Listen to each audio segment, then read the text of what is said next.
GeM TV நேயர்களுக்கு வணக்கம். இப்போது நாம் பார்க்க போவது அன்பே டயானா படத்தின் திரை விமர்சனம்.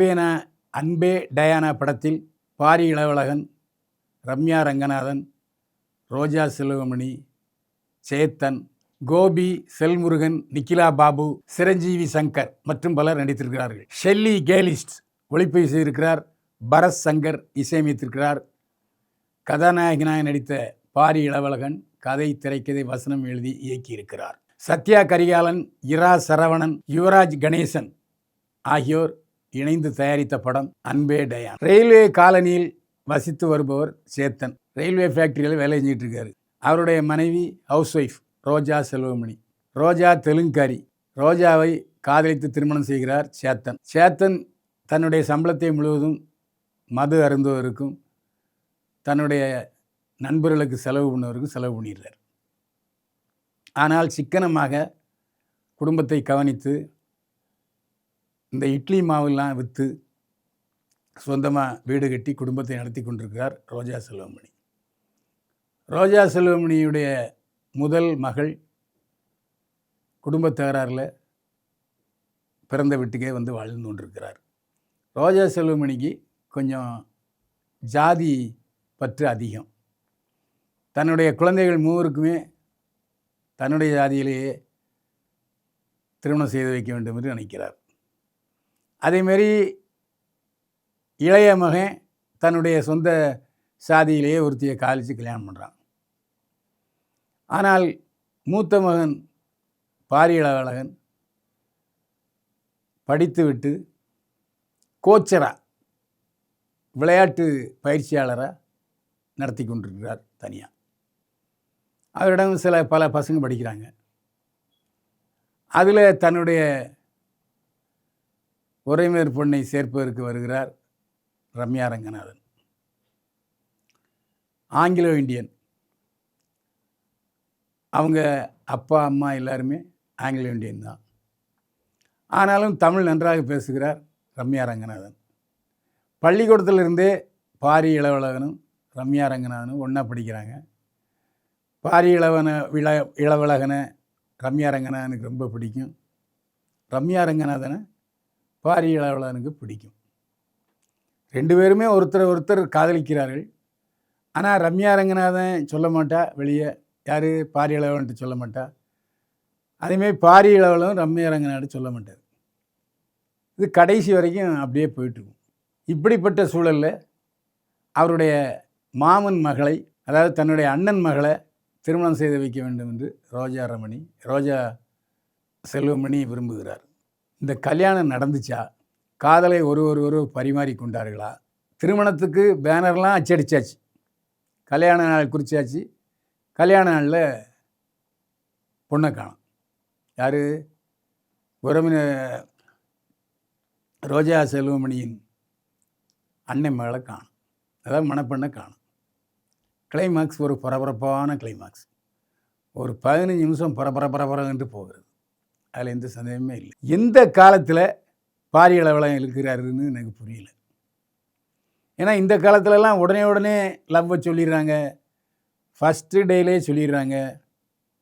அதேமாதிரி பிரிகிறதும் ஒரே நாளில் பிரிஞ்சிடுறாங்க, 2 வருஷத்தில் பிரிஞ்சிடுறாங்க. பிரேக்கப்பு லவ்வுங்கிறது ரொம்ப சர்வசாதாரண போன இந்த சூழ்நிலையில் இவர் டி ராஜேந்திர காலத்தில் உள்ள மாதிரியே கதை எடுத்திருக்காரு பாரி இளவழகன். சரி, அவருக்கு அந்த கதை பிடிச்சிக்க அவர் எடுத்திருக்காரு. இந்த கதையில் நல்லா நடிச்சிருக்காரு, பாந்தமாக நடிச்சிருக்காரு. நண்பர்களோடலாம் சேர்ந்து நல்லா அரட்டை அடிக்கார். அம்மாவுடைய பேச்சுக்கு அப்படியே பயந்து நடுங்கி ரோஜாரமணி சொன்னதும் சரிம்மா என்று சொல்கிற கட்டங்கள். கடைசியில் ரோஜா செல்வமணிகிட்ட எதிர்த்து பேசும்போது இந்த காலத்து பசங்களை எப்படி அம்மா அப்பாவோட பாசத்துக்கு அடிமையாக்கி பேசாமல் வச்சுருக்கீங்க, அதேமாரி நானும் பேசலை அப்படின்னு சொல்கிற கட்டத்திலலாம் பாரி இளவழகன் நன்றாக நடித்திருக்கிறார். அவருடைய நடிப்பில் குற்றம் சொல்லவே முடியாது. ஆனால் ரம்யா ரங்கநாதன் அவரை ஓவர்டேக் பண்ணிடுறார். பல கட்டங்கள் அவருடைய அழகு, அவருடைய சாதுரியம், துருதுருப்பு, இளமை, முகப்பொலிவு எல்லாம் பாரி இளவழகனை தூக்கி சாப்பிட்ருது. அவரோட நல்லா நடிச்சிருக்காரு ரம்யா ரங்கநாதன் தான் சொல்ல வேண்டும். ஆனால் அந்த நடிப்பை பாலியல் அளவில் வாங்குவதற்கு எவ்வளோ கஷ்டப்பட்டுருக்காங்கிறது நம்ம போன்றவங்களுக்கு தெரியும். அதனால் ரம்யா ரங்கநாதன் நல்லா நடிச்சிருக்காருன்னா அதுக்கு காரணம் பாலியல் அளவலன் தான். அதை நாம் மறுக்கவே முடியாது. இந்த படத்தில் பெங்களூரில் இருக்கிறவர் எப்படி தமிழ் பேசுவாருங்கிற மாதிரி ஒருத்தரை காமிச்சிருக்காங்க. ஒரு குண்டா ஒருத்தர், அவர் பேர் ஞாபகம் இல்லை, கொஞ்சம் நிறைய பேசுகிறார். டைல்யூட்டாக பேசுகிறதுனால நம்மளால் அந்த நகைச்சுவையை புரிஞ்சு கொள்ள முடியல. அதாவது ராவா பேசாமல் நறுக்கு தெரித்த மாதிரி பேசியிருந்தால் அவருடைய காமெடி நாம் ரசிச்சிருக்கலாம். அந்த பெங்களூர் பாஷை ரொம்ப ஜவ்வு, நம்மளை ரொம்ப பொறுமையாக சோதிக்குது. அதனால் காமெடி கொஞ்சம் கஷ்டமாக தான் இருக்குது. ஆனால் அதை ஓவர்டேக் பண்ணிடுறாரு ரோஜா செல்வமணி. அட்டேங்கப்பா, எத்தனையோ படத்தில் அவருடைய கவர்ச்சியை பார்த்துருக்கோம். அவருடைய குடும்ப பாங்கான அம்மா இந்த கேரக்டரை வேறு கோணத்தில் காமிச்சிருக்காரு ரோஜா செல்வமணி. அவருடைய நடிப்புக்கு நான் பாராட்டு. ஆனால் படத்தை உட்கார வச்சு பார்க்குறவர் யாருன்னா சேத்தன் தான். மனுஷன் இவ்வளோ நாள் இந்த நடிப்பை எங்கேயா வச்சுருந்தான் நம்ம புரியவே இல்லை. இதுக்கு முன்னால் இன்னொரு படத்தில் நல்லா பண்ணியிருந்தார், வில்லனாக பண்ணியிருந்தார். இந்த படத்தில் ஒரே நேரத்தில் தந்தையினுடைய பாசம், மகனுக்காக போராடுறது, பொண்டாட்டிகிட்ட பணிஞ்சு போனாலும் கடைசியில் ஏற்று பேசும்போது பெரிய வீரம், எப்போ பார்த்தாலும் தண்ணி அடிக்கிறதுலேயே காமெடி பண்ணுறது. அதேமாரி டக்குன்னு இப்படி சாஞ்சி உட்காந்துருக்காரு, போயிட்டாருன்னு நினச்சா டக்குன்னு எந்திரிச்சு, ஏண்டா உன் காதல் தோல்வி அடைஞ்சதுக்கு நான் ஏண்டா சாகணும் அப்படின்னு கேட்டெல்லாம் பயங்கர சிரிப்பு. படத்தில் உட்கார வச்சு பார்க்க வச்சுருது யாருன்னா சேட்டன் தான். இந்த படம் அன்பே டயானா பார்த்து முடிஞ்சு வரும்போது ஞாபகத்தில் இருக்கிறதும் சேட்டன் தான். அதுக்கப்புறம் ரோஜா ரமணி, அதுக்கப்புறம் யாருமே நினைவுக்கு இல்லை. ஏன்னா இந்த காதல் சமாச்சாரங்கள்லாம் சமீபத்தில் நிறைய படங்களில் வந்து போச்சு. அதனால் பெருசாக பாலியல் இம்பேக்ட் பண்ணலை ஸ்டோரியில், அதில் எந்த சந்தேகமே இல்லை.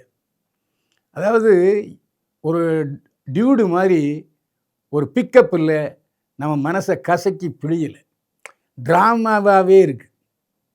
கதையில் பல சீன்கள் நாம் எதிர்பார்த்த மாதிரி ஒரு டிவி ட்ராமாவை விட ஸ்டேஜ் பிளே மாதிரி தான் இருக்குங்கிறத நம்ம சொல்லித்தாகணும், அதில் சந்தேகமே இல்லை. அடுத்து வருகிற படங்களில் திரைக்கதையில் கொஞ்சம் சினிமாத்தனத்தை கொண்டு வரணும்னு நினைக்கிறேன். அதான் உண்மை. படம் பாதி கொஞ்சம் பயங்கர போர் தான். கிளைமேக்ஸ் ஒரு 20 நிமிஷம் அப்படி நிமிர்ந்து உட்கார வச்சு படத்தினுடைய போரை நீக்கிடுது. அதான் உண்மை. அன்பே டயானா கொளுத்துற வெயிலில் ஏசி தியேட்டரில் போய் ஒரு ஜாலியாக இன்னைக்கு உண்டான ஒரு லவ் படத்தை பார்க்கலாம். எதிர்பார்த்து போகாதீங்க. எதிர்பாராமல் போனீங்கன்னா கொஞ்சம் சந்தோஷமாக இருக்கலாம். பெரிய எதிர்பார்ப்போடு உள்ளே வந்தீங்கன்னா ஏமாந்துருவீங்க. இதான் உண்மை. அன்பே டயானா போர் அடிக்குதா, தியேட்டருக்கு போகணுன்னு நினைக்கிறீங்களா, அன்பே டயானாவுக்கு போய் பாருங்கள். பைல்வான் பார்வையில் அன்பே டயானா படத்துக்கு 100க்கு 38 மதிப்பெண்கள். மீண்டும் சந்திப்போம். வாழ்க வளமுடன்.